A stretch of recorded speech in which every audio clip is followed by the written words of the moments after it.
ഒരു കസ്റ്റമറെ സംബന്ധിച്ചിടത്തോളം വിലക്കുറവിൽ പ്രൊഡക്റ്റ് ലഭിക്കുക എന്നത് അവന് വളരെയധികം സന്തോഷമുള്ള കാര്യമാണ്. എന്നാൽ ഒരു ഓൺട്രപ്രണറെ സംബന്ധിച്ചിടത്തോളം അല്ലെങ്കിൽ ഒരു ബിസിനസ്സിനെ സംബന്ധിച്ചിടത്തോളം അവിടെ ഡിസ്കൗണ്ട് കൊടുക്കുക എന്ന് പറയുന്നത് ആ ബിസിനസ്സിനെ സംബന്ധിച്ചിടത്തോളം പല കാര്യങ്ങൾ നേടേണ്ടത് അത്യാവശ്യമാണ്. അതിന് ഉപയോഗിക്കുന്ന സ്ട്രാറ്റജികളിൽ ഒന്നാണ് ഡിസ്കൗണ്ട് എന്ന് പറയുന്നത്. അപ്പോൾ ഒരു ബിസിനസ്സിനെ സംബന്ധിച്ചിടത്തോളം ഡിസ്കൗണ്ടിൽ സെല്ല് ചെയ്യുന്നുണ്ടെങ്കിൽ അവിടെ പല കാര്യങ്ങൾ നേരത്തെ തന്നെ നമ്മൾ പ്ലാൻ ചെയ്തിരിക്കണം. ആർക്ക്, എപ്പോൾ, എങ്ങനെ, എത്ര കൊടുക്കുന്നു എന്ന് വ്യക്തമായി നമ്മൾ പ്ലാൻ ചെയ്യണം. ഇല്ലെങ്കിൽ പാളിച്ചകൾ സംഭവിക്കും, ലോസ് ക്രിയേറ്റ് ചെയ്യും. അപ്പോൾ നിങ്ങൾ നിങ്ങളുടെ ബിസിനസ്സിൽ ഡിസ്കൗണ്ട് കൊടുക്കുന്നുണ്ടെങ്കിൽ അതിവിടെ ഏതൊക്കെ ഡിസ്കൗണ്ടുകൾ ഇംപ്ലിമെൻറ്റ് ചെയ്യണം, അത് എങ്ങനെ ഇംപ്ലിമെൻറ്റ് ചെയ്യണം എന്നതാണ് ഈ വീഡിയോയിലൂടെ ഞാൻ നിങ്ങൾക്കായി ഷെയർ ചെയ്യുന്നത്. എൻ്റെ പേര് ആൽബിൻ.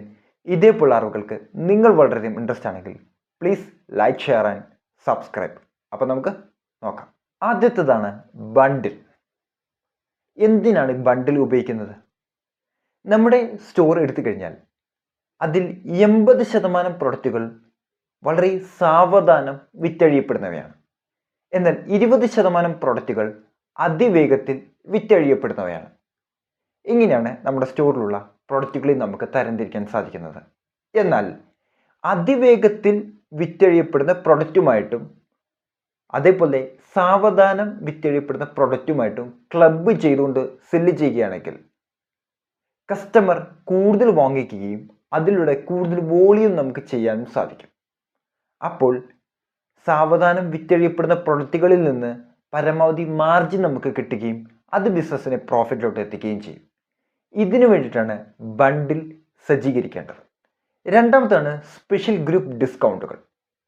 സ്പെഷ്യൽ ഗ്രൂപ്പ് എന്ന് പറയുന്നത് ആരൊക്കെയാണ്? ഒന്നെങ്കിൽ ഏതെങ്കിലും തരത്തിലുള്ള അംഗവൈകല്യമുള്ളവർ, ഇല്ലെങ്കിൽ പ്രഗ്നൻറ്റ് വുമൺസ്, അല്ലെങ്കിൽ അവർ ഏജ് കാറ്റഗറിയുമായി ബന്ധപ്പെട്ട് നമുക്ക് തരംതിരിക്കാം. അതല്ലെങ്കിൽ സ്റ്റുഡൻസ്, ആർമിയുമായി ബന്ധപ്പെട്ട്, ഇങ്ങനെയുള്ള സ്പെഷ്യൽ കാറ്റഗറി എടുക്കുക. അവർക്ക് വേണ്ടി മാത്രമായിട്ട് ഡിസ്കൗണ്ടുകൾ കൊടുക്കുക. ഇത് ഒരു സാമൂഹ്യ സേവനത്തെയും കൂടി അടിസ്ഥാനമാക്കിയിട്ടാണ് സ്പെഷ്യൽ കാറ്റഗറിക്ക് ഡിസ്കൗണ്ടുകൾ പ്രൊവൈഡ് ചെയ്യുന്നത്. മൂന്നാമത്തതാണ് എയർലി ബേർഡ് ഡിസ്കൗണ്ടുകൾ. എന്തിനാണ് എയർലി ബേർഡ് ഡിസ്കൗണ്ടുകൾ അവതരിപ്പിക്കുന്നത്? ഇവിടെ നമ്മൾ വില കുറച്ച് വിൽക്കുക തന്നെയാണ് ചെയ്യുന്നത്. എന്നാൽ അതിൻ്റെ അപ്പുറത്തേക്ക് പുതിയ കസ്റ്റമറെ അട്രാക്റ്റ് ചെയ്യാൻ വേണ്ടിയിട്ടാണ് എയർലി ബേർഡ് ഡിസ്കൗണ്ടുകൾ നമ്മൾ അവതരിപ്പിക്കുന്നത്. അത് പുതിയ പ്രൊഡക്റ്റുകളിലും അവതരിപ്പിക്കാറുണ്ട്, അതല്ലെങ്കിൽ മൊത്തത്തിൽ നമ്മൾ അവതരിപ്പിക്കാറുണ്ട്. പുതിയ കസ്റ്റമറെ അട്രാക്റ്റ് ചെയ്യുക എന്നതാണ് ഇതിൻ്റെ അകത്ത് ധർമ്മം, അല്ലെങ്കിൽ പുതിയ കസ്റ്റമറെ മാർക്കറ്റിൽ നിന്ന് അക്വയർ ചെയ്യുക എന്നതാണ് ഇതിൻ്റെ ധർമ്മം. നാലാമത്തതാണ് ഫ്ലാഷ് സെയിൽ എന്നത്. ഫ്ലാഷ് സെയിൽ എന്നത് പുതിയൊരു പ്രൊഡക്റ്റിനെ മാർക്കറ്റിലൂടെ നമ്മൾ അവതരിപ്പിക്കുകയാണ്. അപ്പോൾ അതിനെ അനുബന്ധമായിട്ടാണ് ഫ്ലാഷ് സെയിൽ നമ്മൾ ഇംപ്ലിമെൻറ്റ് ചെയ്യുന്നത്. ഫ്ലാഷ് സെയിൽ നമ്മൾ സജ്ജീകരിക്കുന്ന സമയത്ത് ലിമിറ്റഡ് ടൈമിലോട്ട് വേണ്ടി മാത്രമായിരിക്കണം ഇത് സജ്ജീകരിക്കേണ്ടത്. അതേപോലെ തന്നെ ലിമിറ്റഡ് ക്വാണ്ടിറ്റി മാത്രമാണ് ഫ്ലാഷ് സെയിൽ വഴി നമുക്ക് സെല്ല് ചെയ്യാൻ സാധിക്കത്തുള്ളൂ. എന്നാൽ മാത്രമായിരിക്കും ആ ഓഫർ കൊണ്ട് തന്നെ പ്രയോജനമുള്ളൂ. അതിലൂടെ പുതിയ കസ്റ്റമറെ മാർക്കറ്റിൽ നിന്ന് അട്രാക്റ്റ് ചെയ്യാൻ നമുക്ക് സാധിക്കുകയും ചെയ്യും. അതുകൂടാതെ തന്നെ ഫ്ലാഷ് സെയിൽ സെല്ല് ചെയ്യുന്ന സമയത്ത് ഏത് കൂട്ടം കസ്റ്റമറാണ് നമ്മൾ ടാർഗറ്റ് ചെയ്യുന്നത്, അവരിലേക്ക് എത്താൻ വേണ്ടി മികച്ച തരത്തിലുള്ള പരസ്യം നമ്മൾ ചെയ്യണം. കാരണം ഫ്ലാഷ് സെയിൽ സെല്ല് ചെയ്യുന്ന സമയത്ത് ഏത് പ്രൊഡക്റ്റാണ് ചെയ്യുന്നത്, ആ ടാർഗറ്റ് ഓഡിയൻസിനെ കൃത്യമായി കണക്ട് ചെയ്യാൻ വേണ്ടിയിട്ടും അവരെ അറിയിക്കാൻ വേണ്ടിയും മികച്ച അഡ്വർടൈസ്മെൻറ്റുകൾ ചെയ്താൽ മാത്രമാണ് അവർ നമ്മുടെ സ്റ്റോറിൽ വന്നുകൊണ്ട് പ്രൊഡക്റ്റ് വാങ്ങിക്കുന്നത്. അതുവഴി കസ്റ്റമറെ അക്വയർ ചെയ്യാൻ നമുക്ക് സാധിക്കുന്നത്. അഞ്ചാമത്തതാണ് വോളിയം ഡിസ്കൗണ്ട്. പേരിൽ തന്നെ ഉണ്ട് വോളിയം. ഇത് പ്രധാനമായും B2B ബിസിനസ്സിലാണ് പൊതുവെ കാണാറുള്ളത്. അതായത് ഹൈ വോളിയം പർച്ചേസ് ചെയ്യുന്ന സമയത്ത് ഡിസ്കൗണ്ടുകൾ പ്രൊവൈഡ് ചെയ്യുക. എന്നാൽ ഇത് നമുക്ക് റീറ്റെയിൽ ഔട്ട്ലെറ്റുകളിലും നമുക്ക് ലഭ്യമാക്കാൻ സാധിക്കും, അല്ലെങ്കിൽ കൊടുക്കാൻ സാധിക്കും. എങ്ങനെ? അവർ ഒരു പരിധിയിൽ കൂടുതൽ പർച്ചേസ് ചെയ്യുകയാണെങ്കിൽ 5000 രൂപയ്ക്ക് മുകളിൽ, 10000 രൂപയ്ക്ക് മുകളിൽ ഇങ്ങനെ പർച്ചേസ് ചെയ്യുകയാണെങ്കിൽ അഡീഷണൽ ഡിസ്കൗണ്ട് ഇടുകയാണെങ്കിൽ അവർ കൂടുതൽ പർച്ചേസ് ചെയ്യുകയും ചെയ്യും. അതിലൂടെ കൂടുതൽ വോളിയം നമുക്ക് ചെയ്യാനും സാധിക്കും. ഇതിൻ്റെ മറ്റൊരു അഡ്വാൻറ്റേജ് കൂടിയുണ്ട്. നമ്മുടെ കയ്യിൽ ട്രെൻഡ് മാറിയ ധാരാളം പ്രൊഡക്റ്റുകൾ ഉണ്ടെങ്കിൽ അതും ഇതുവഴി സെല്ല് ചെയ്യാൻ നമുക്ക് സാധിക്കുകയും ചെയ്യും. ആറാമത്തതാണ് ട്രൈ ബിഫോർ ബൈ. നിങ്ങളൊന്ന് സാമ്പിൾ ഒന്ന് ചെയ്തു നോക്ക്, അതിനുശേഷം പർച്ചേസ് ചെയ്താൽ മതി. അതായത് അവർ ഇത് ഉപയോഗിച്ച് കഴിഞ്ഞാൽ സത്യത്തിൽ ഇത് അവരുടേതായി എന്ന് പറയുന്ന ഒരു ഫീലിങ്സ് ഉണ്ട്. എന്നാൽ ഉപയോഗിക്കുന്നതിന് മുമ്പ് പലപ്പോഴും ഉപയോഗിക്കാൻ പല കാരണങ്ങൾ കൊണ്ട് പലപ്പോഴും മാറ്റിവെക്കുന്ന സന്ദർഭങ്ങളുമുണ്ട്. എന്നാൽ അങ്ങനെ ഒരു അവസരത്തിൽ അവർക്ക് ട്രൈ ചെയ്യാനൊരു അവസരം കൊടുത്തു കഴിഞ്ഞാൽ അവർ സ്വാഭാവികമായും ട്രൈ ചെയ്യും. പക്ഷേ ട്രൈ ചെയ്ത് കഴിഞ്ഞാൽ അത് അവരുടേതായി എന്നുള്ള തോന്നലുള്ളത് കൊണ്ട് തന്നെ അവർ പിന്നെ അത് വിട്ടുകൊടുക്കാൻ തയ്യാറാകില്ല. അതുകൊണ്ട് തന്നെ അവർ അത് പർച്ചേസ് ചെയ്യാൻ തയ്യാറാകും. ഈ സ്ട്രാറ്റജി നിങ്ങളുടെ ബിസിനസ് ഇംപ്ലിമെൻറ്റ് ചെയ്യുകയാണെങ്കിൽ ഇതുവഴി സെയിൽസ് നിങ്ങൾക്ക് ഉയർത്താൻ സാധിക്കും. പല തരത്തിലുള്ള സ്ഥാപനങ്ങൾ ഇത് പ്രൊവൈഡ് ചെയ്യുന്നുണ്ട്. എക്സാമ്പിൾ ഓൺലൈൻ ഷോപ്പിംഗ് സൈറ്റുകൾ, അതായത് റിട്ടേൺ പോളിസി എന്ന് പറയുന്ന ഒരു പോളിസി അവിടെ കൊടുത്തിട്ടുണ്ട്.